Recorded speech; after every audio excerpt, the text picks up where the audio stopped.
regarde l'ensemble de mon travail, j'y vois une forme d'élévation. J'y vois l'humain qui essaye de se dépasser, disons, de se rapprocher du ciel comme il a toujours rêvé. La Varenne, ce sont des corps parfaits, mais dans un équilibre instable. La vie, quoi.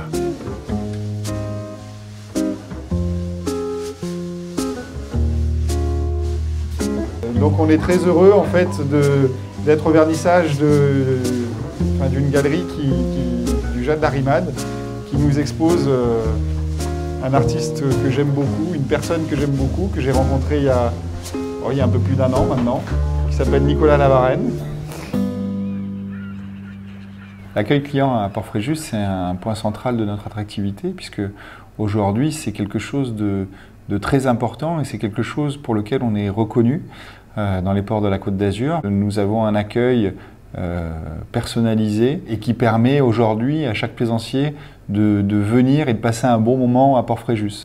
Quand on a réfléchi à notre programme d'animation, on s'est dit qu'est-ce qu'on peut apporter de plus aujourd'hui aux événements et aux animations qu'on a déjà fait et qu'on a déjà créées. Et ben, on s'est dit qu'on pourrait amener un peu plus d'art à Port-Fréjus. On s'est dit on va exposer des sculptures qui doivent être un petit peu importantes. Alors après, il a fallu trouver un artiste. Et puis là, nous avons rencontré des gens très sympas avec qui on s'est bien entendu. C'est la galerie du Jade d'Arimade. Et la galerie du Jade d'Arimade nous a amené Nicolas Lavarenne. Le port nous a tout de suite séduit. Et je pense que les directeurs aussi l'avaient compris que l'art de Lavarenne va très bien dans cet environnement. Il fallait faire une exposition de pièces majuscules, ou monumentales si vous préférez, dans le Port-Fréjus. Toutes les questions métaphysiques qu'on se pose, tous, les artistes n'ont pas les réponses non plus, mais ils ont une façon un peu insolente des fois, mais très directe, de poser la question autrement. Et il faut savoir que les sculptures de Nicolas Lavarenne ne sont pas des danseurs, contrairement à ce qu'on pourrait croire. Chaque muscle est juste, chaque muscle est exact. Ce ne sont pas des sportifs non plus. Ce sont des situations de vécu qu'on connaît tous. On a tous des situations où tout va bien, voilà, la sculpture l'exprime. On a tous des moments de doute.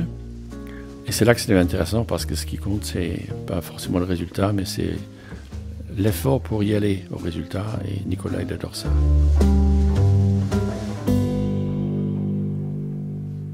Alors le Jade d'Arimade, ça a été aussi une immense chance. On travaille ensemble avec une immense amitié et puis ces 35 ans de travail en commun et cette grande confiance. Dans mes sculptures, donc, qui sont détachées de la terre, juchées sur leurs tiges, leurs lignes de force, leurs chevaux de frise, leurs tripodes, tout ce qu'on veut, tout ce qu'on peut imaginer.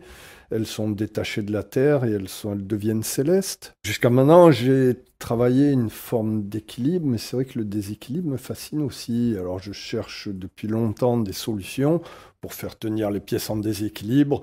Après, dedans, il y a une fougue, une énergie, c'est comme les Jeux Olympiques, c'est l'humain qui essaye de se dépasser. J'aime bien cette formule. Ouais. J'ai eu la chance que Glenn Fauchon rencontre mes sculptures et il m'a demandé donc d'imaginer une exposition à Port-Fréjus. Et puis évidemment que ça se prête, il y a des ponts qui traversent un canal, il y a un endroit, une petite pièce d'eau, il y a la capitainerie sur laquelle il y aura des pièces. Je pense que les pièces auront leur place et seront spectaculaires.